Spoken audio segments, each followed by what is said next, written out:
Hey guys, कैसे हो आप लोग। दोस्तों आज मैं आपके लिए लेकर हूं सिगलेंट की 200 मेगाहर्ट्ज की digital storage oscilloscope.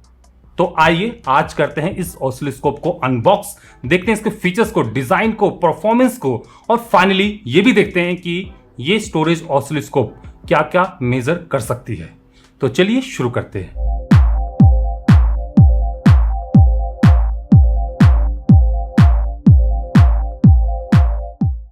Retail packing है ये। तो ये है बॉक्स जिसमें ये प्रोडक्ट आता है। चलिए अब करते हैं इसको अनबॉक्स। बॉक्स में सबसे ऊपर है पावर कोड और आई थिंक ये है मेन ऑसिलोस्कोप और साथ में कुछ डॉक्यूमेंटेशन है। इसमें एक यूजर मैनुअल है, quick start guide, calibration certificate हो गया, ड्राइवर सीडी, कंपनी का लीफलेट हो गया, ये प्रोब्स होगी, सेम थिंग ये दूसरी प्रोब होगी with extra connectors and gaskets और एक साथ में डाटा केबल भी। बस डिब्बे में यही कुछ आता है। चलिए अब देखते हैं ऑसिलोस्कोप को। चलिए इसको पैकिंग से बाहर निकालते हैं। तो यह है सिगलेंट की STS 1202 XE जो कि डिजाइन वाइज, लुक वाइज तो काफी बढ़िया नजर आ रही है। चलिए अब इसको इस्तेमाल करते हैं, मतलब इसको ऑन करते हैं। चलिए इसको पावर पर लगा देते हैं। पावर आई थिंक आ चुकी है और इसको ऑन कर देते हैं। Now it is ready to use. तो ये ऑन हो गया है। यहां पर है इसका यूजर इंटरफेस। 7 इंच का ये LCD पैनल है। ये इसकी यूनिवर्सल नोब होगी। यहाँ पर फंक्शन मेनूज हैं, इसमें हिस्ट्री और डिकोड बटन भी है, रन एंड स्टॉप बटन यहाँ पर है, ऑटो सेटअप बटन यहाँ पर है, ट्रिगर को आप यहाँ पर सेट कर सकते हो। इसमें लेवल को आप इस नोब को घुमा कर सेट कर सकते हो। हॉरिजॉन्टल सेक्शन यहाँ पर हो गया, इसमें आप स्केल को, टाइम को सेट कर सकते हो, रोल को ऑन ऑफ कर सकते हो और साथ में जीरो पोजीशन को सेट कर सकते हो। वर्टिकल सेक्शन यहाँ पर हो गया चैनल 1 और चैनल 2 के लिए। इसमें आप स्केल को चेंज कर सकते हो, साथ में चैनल को सेलेक्ट कर सकते हो, ऑन ऑफ कर सकते हो, पोजीशन को, जीरो लेवल को एडजस्ट कर सकते हो, साथ में आप मैथ फंक्शंस को भी परफॉर्म कर सकते हो और रेफरेंस को सेट कर सकते हो। यहाँ पर आपको 2 इसके इनपुट चैनल्स मिल जाएंगे, 1 और 2, और ये एक्सटर्नल ट्रिगर के लिए हो गया। यहाँ से आप 1 किलोहर्ट्ज की आउटपुट ले सकते हो फॉर प्रोब कंपनसेशन। अब ये क्या होता है इसके बारे में मैं आपको आगे समझाऊंगा। यहाँ पर एक USB पोर्ट भी है और ये कुछ फंक्शन मेनू सॉफ्ट कीज हैं। मेनू को ऑन ऑफ करने के लिए एक बटन भी है और फाइनली यहाँ पर एक पावर बटन है। ये तो हो गया इसका आगे वाला इंटरफेस। ऊपर एक हैंडल है। पीछे की साइड को आपको पास फेल या फिर ट्रिगर आउट मिल जाएगी। लैन इनपुट है, USB पोर्ट भी है, कैंस्टन लॉक के लिए पोर्ट है। यहाँ पर लिखा हुआ है कि ये कैलिब्रेटेड है।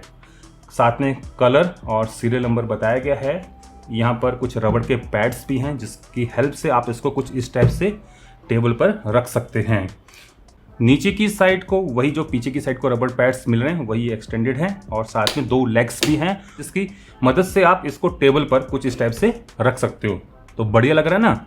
इस साइड पावर इनपुट पोर्ट हो गया।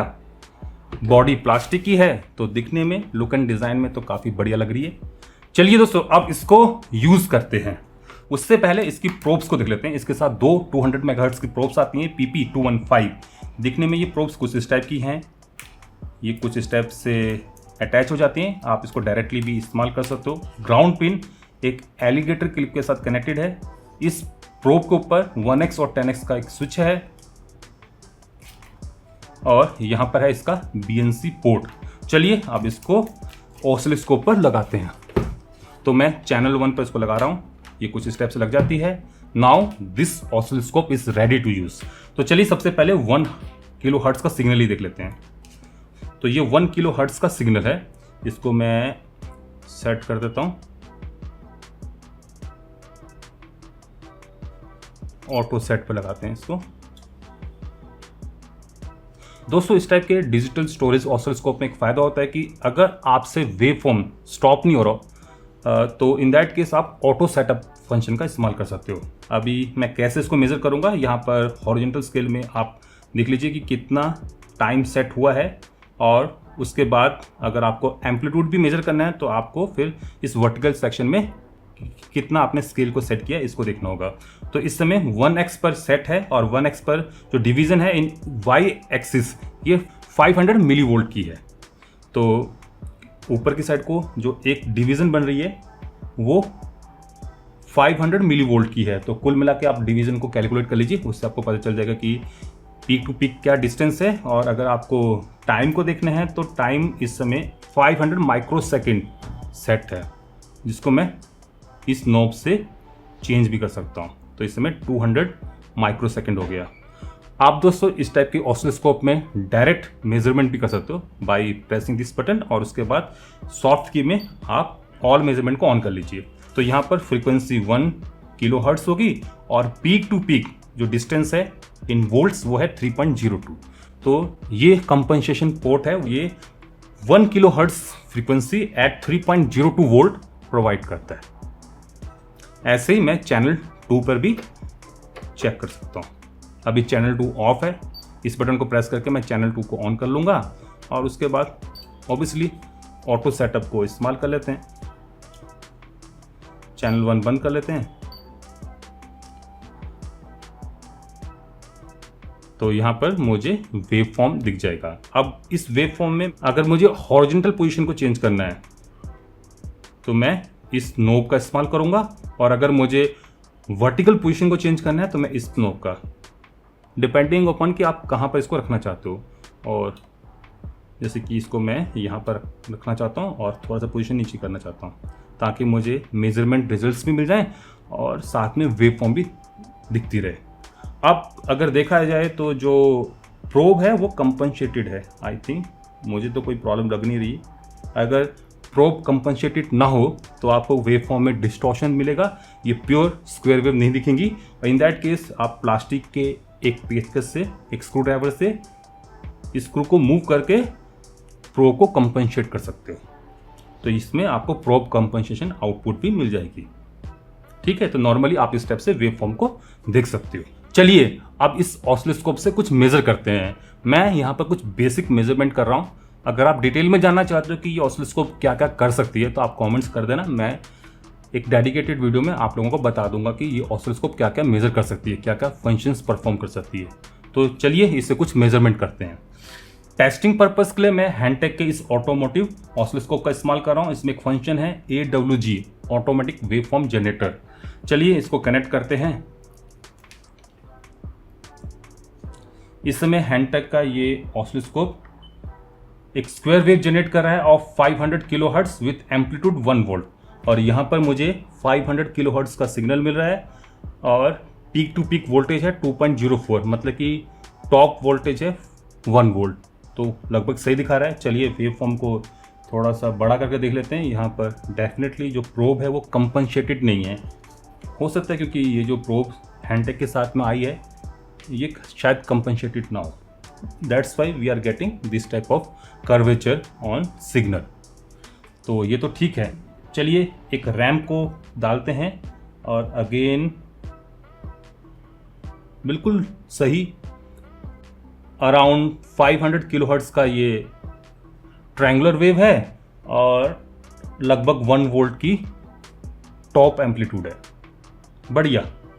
चलिए आगे एक वेव फॉर्म देख लेते हैं। साइन वेव बिल्कुल बढ़िया आ गई। ट्रैपीजिया ये भी बिल्कुल बढ़िया आ गया। आर्बिटरी ये भी बिल्कुल बढ़िया दिखा रही है। डाउनवर्ड ये भी बढ़िया। और ये डैम्पिंग वाली इसको मुझे स्टॉप करना होगा। तो लगभग ठीक ही दिखा रही है, सब कुछ जो सेट किया उसी के बराबर आ रहा है।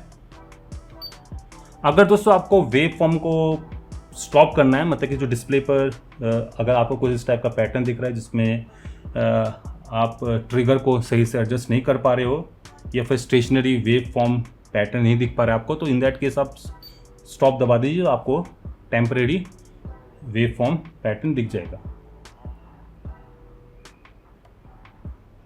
और उसके बाद आप स्केल को चेंज करके वेव फॉर्म का एग्जैक्ट जो मैग्नीट्यूड है और जो डायमेंशन है उसको देख सकते हो। तो ये भी बिल्कुल बढ़िया दिखा रहा है। Arbitrary 4 it is like this wave pattern. और मैं अगर पॉज कर लूँ तो थोड़ा सा दोस्तों यहाँ पर because of probe compensation signal distort हो गया। देख लिया आपने दोस्तों कि मैं जो सिग्नल इनपुट प्रोवाइड कर रहा हूँ वही मुझे यहाँ पर आउटपुट में भी मिल रहा है। चलिए दोस्तों अब इसकी जो एक्यूरेसी है उसको भी देख लेते हैं, मतलब कि कुछ लो एम्पलीट्यूड के सिग्नल्स को या फिर हाई फ्रिक्वेंसी के सिग्नल को अप्लाई करके देखते हैं। तो इस समय 0.2 वोल्ट का एम्पलीट्यूड है। चलिए देखते हैं कि हमें क्या सिग्नल मिलता है। तो बिल्कुल बढ़िया, बिगर डिस्टॉर्शन के हमें साइन वेव मिल जा रही है। चलिए एक बार स्क्वायर वेव में भी देख लेते हैं कि क्या वहाँ पर कुछ डिस्टॉर्शन मिल रही है। सेम वही दिक्कत प्रोब कंपनसेशन की, जिसकी वजह से जो स्क्वायर वेव है वो थोड़ी सी कर्व हो जा रही है, डिले हो जा रहा है सिग्नल। तो ठीक है, चलिए थोड़ा सा वोल्टेज लेवल को और गिराते हैं। अब मैं 20 मिली वोल्ट पर चेक कर लेता हूँ। होप डेट कि मेरा ये हैंडटेक का 20 मिली वोल्ट को सपोर्ट करता हो। या 20 मिली वोल्ट तो सेट हो गया है। चलिए एम्पलीट्यूड को बढ़ाते हैं। तो डेफिनेटली यहाँ पर डिस्टॉर्शन तो काफ़ी आ गया। तो जो स्क्वायर वेव है वो काफ़ी डिफॉर्म हो गई है डेफिनेटली। चलिए एक बार साइन वेव को भी देख लेते हैं कि साइन वेव कैसे दिख रही है। या साइन वेव भी काफ़ी डिस्टॉर्ट होगी। तो अगर सिग्नल काफ़ी लो होगा तो डेफिनेटली आपको बढ़िया प्रोब्स ही होंगी टू मॉनिटर या फिर कैप्चर योर सिग्नल। ठीक है, चलिए अब एक बार हाई फ्रिक्वेंसी सिग्नल को देख लेते हैं। 25 मेगाहर्ट्ज का इस समय साइन वेव इनपुट पर है ऑफ एम्पलीट्यूड 1 वोल्ट। ऑसिलोस्कोप भी दोस्तों फ्रीक्वेंसी तो ठीक दिखा रहा है, बट जो एम्पलीट्यूड है वो कम बता रहा है। पीक टू पीक मुझे आई थिंक कि 1 वोल्ट मिलनी चाहिए, बट ये मुझे अराउंड 840 मिली वोल्ट दिखा रहा है। तो डेफिनेटली यहाँ पर सिग्नल एट्यूनेट हो रहा है। दोस्तों अगर आपका सिग्नल काफ़ी हाई है 10 वोल्ट 20 वोल्ट और आप उसको 1 वोल्ट डिवीज़न या फिर लेस देन 1 वोल्ट डिवीज़न पर मेजर करना चाहते हो, तो आप इस पर ये जो 10x वाला है बटन, इसको 10x साइड को ले जाइए और उसके बाद यहाँ पर अगर आप मेन मेनू में जाते हो तो इसमें आपको प्रोब मिल जाएगी यहाँ पर, जिसको आप सेट कर सकते हो 10x पर। और अगर आप कोई एट्यूनेटर यूज़ कर रहे हो तो आप यहाँ पर जैसे आपने यूज़ किया है उसके हिसाब से सेटिंग कर सकते हो। दोस्तों इस ऑसिलोस्कोप में आप डीसी कपलिंग, जिसमें आप डीसी और एसी दोनों सिग्नल को मेज़र कर सकते हो, एसी कपलिंग जिसमें आप ओनली एसी सिग्नल को मेज़र कर सकते हो, और ग्राउंड कपलिंग, ये तीनों टाइप की कपलिंग मिल जाएगी। अब इसका फ़ायदा क्या है, अगर आपको कहीं किसी पर्पस में सिर्फ वेव फॉर्म ही देखनी है, एसी मेजरमेंट करनी, तो आप उसको एसी पे ले जाइए। इन दैट केस आपका जो डीसी सिग्नल है वो ब्लॉक हो जाएगा। अगर आपको एसी और डीसी दोनों कंपोनेंट्स को मेजर करना है तो इन दैट सिनेरियो आप डीसी पे ले जाइए, तो ये ऑसिलोस्कोप अब डीसी और एसी दोनों को मेजर करेगा। और अगर आपको ग्राउंड मेजर कर रहे हो तो इन दैट केस आप इसको ग्राउंड कपलिंग पे ले जाइए। और आगे आप दोस्तों बहुत सारी चीज़ों को यहाँ पर सेट कर सकते हो। चलिए मैं आपको एक सर्किट में दिखाता हूँ। तो यहाँ पर मैं इस क्रिस्टल ऑसिलेटर के अक्रॉस क्या फ्रिक्वेंसी जनरेट हो रही है उसको मेजर करने जा रहा हूँ। अगर मैं ऑसिलेटर पर पढ़ूँ तो इस पर लिखा हुआ है 3579545। तो चलिए देखते हैं कि क्या इतनी फ्रिक्वेंसी से हमें मिल रही है। तो सबसे पहले मैं ग्राउंड को सेट कर लेता हूँ।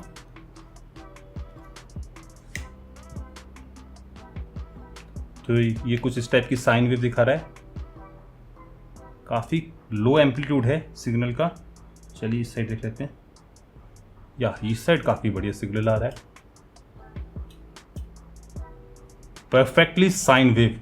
और ये है 3.58 मेगाहर्ट्ज का क्रिस्टल, और पीक टू पीक वोल्टेज है 1.7 वोल्ट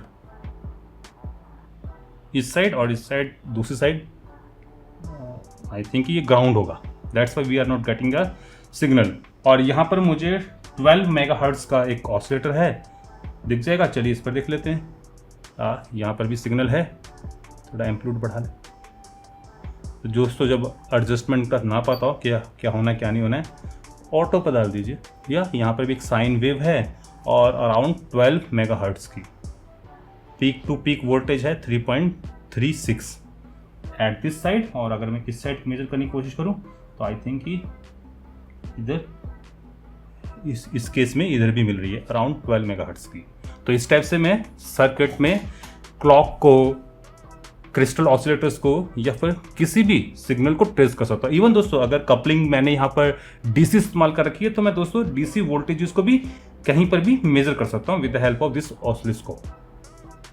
जैसे मैं डीसी सिग्नल को लगाऊंगा तो जो डिस्प्लेसमेंट होगी वो ऊपर की साइड को हो जाएगी रेफरेंस लेवल से। और यहाँ पर अगर मैं डिवीज़न को देखूँ तो 1 वोल्ट पर डिवीज़न है, तो इसके हिसाब से अगर मैं काउंट करूँ तो ये 3.2 वोल्ट का डीसी सिग्नल है।